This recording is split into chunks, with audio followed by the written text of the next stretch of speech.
You ask Tiger to calculate. This deals with finding the midpoint between 2 points. The midpoint between the 2 points is negative 52.5, 29.5. Let's solve it step by step. Plot the 2 points and calculate the midpoint using the formula.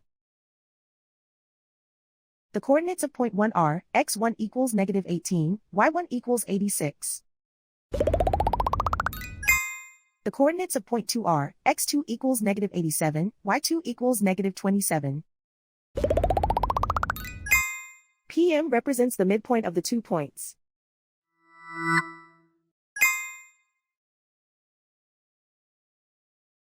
Use the x values in the midpoint formula to find the midpoints x. x1 equals negative 18. x2 equals negative 87.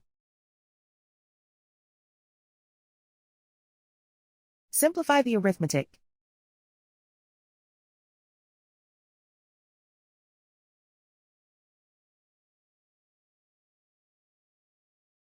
Use the y values in the midpoint formula to find the midpoints y.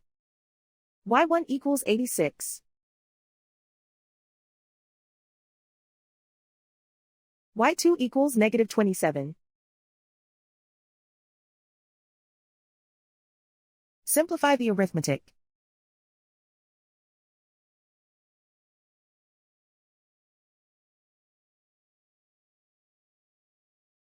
And so, the midpoint is negative 52.5, 29.5.